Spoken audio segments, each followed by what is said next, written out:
देख रहे हैं पब्लिक समाचार, पब्लिक के हक में।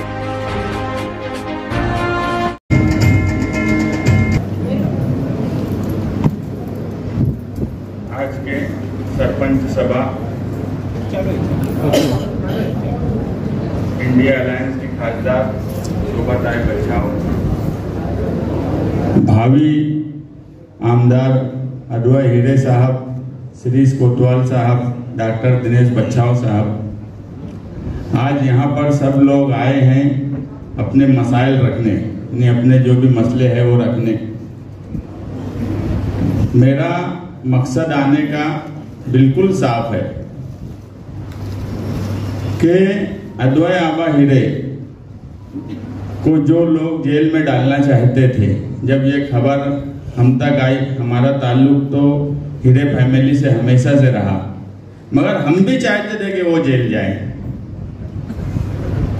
मंत्री साहब को लगता था कि ये जेल जाएंगे तो इनके हौसले टूट जाएंगे, और हमको लगता था कि ये खानदानी लोग हैं, ये जेल जाएंगे तो इनके हौसले बुलंद हो जाएंगे।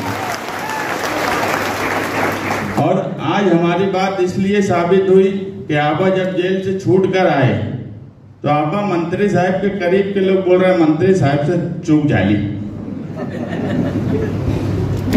कि उनसे चूक हो गई। मालेगांव शहर के हालात महानगर पालिका के क्षेत्र के आप देखेंगे तो ये 20-25 सालों में बहुत खराब हुए हैं।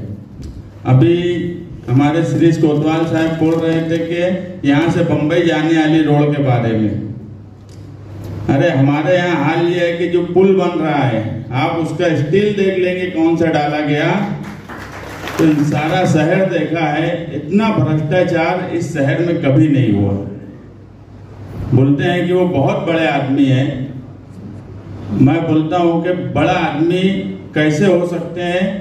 जो स्थायी समिति की हफ्तावारी मीटिंग जो महानगर पालिका में चलती है, वहां से हिस्सा जो मांगते हैं, वो बड़ा आदमी हो सकता है, ऐसा मुझे नहीं लगता। एक आमदार, एक नगर सेवक जो स्थायी समिति में नहीं है, एक पार्टी का अध्यक्ष भी स्थायी समिति में अपना हिस्सा नहीं मांगता।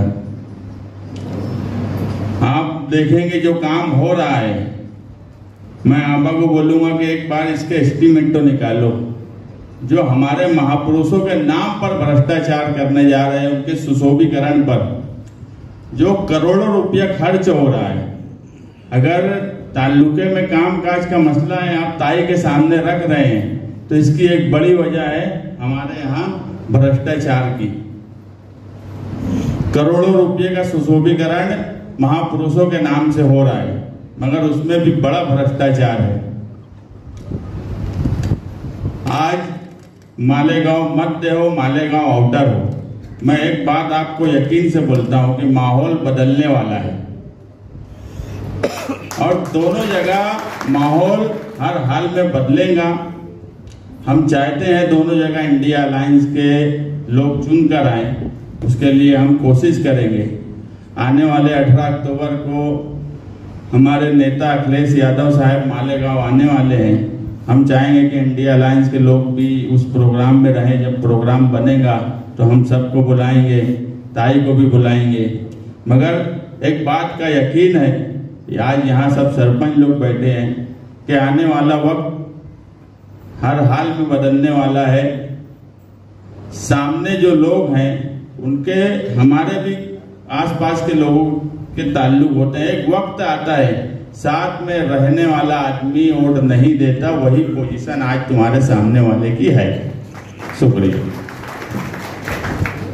मला आठवत आहे का निवडणूक समोर आहे, राज्याच्या सरकारनं सांगायचं की आम्ही आत्ताच्या 10 टीएमसी पाणी उचलायला तुम्हाला मंजुरी दिली। आता ते पाणी जातं गुजरातचं, गुजरात आणि महाराष्ट्र राज्याचा पाणी वाटपाचा करार झालेला आहे, आणि तो करार जोपर्यंत रद्द करता येत नाही तोपर्यंत एक थेंब सुद्धा पाणी तिथनं तुम्हाला घेता येणार नाही, हे यांनी खरं जनतेसमोर सांगितलं पाहिजे। 450 टीएमसी पाणी जिथं आहे तिथलं 10 टीएमसी पाणी तुम्ही उचलायला निघालात, म्हणजे फक्त नारपार नाव वापरून तुम्हाला जनतेची दिशाभूल करायचं आहे।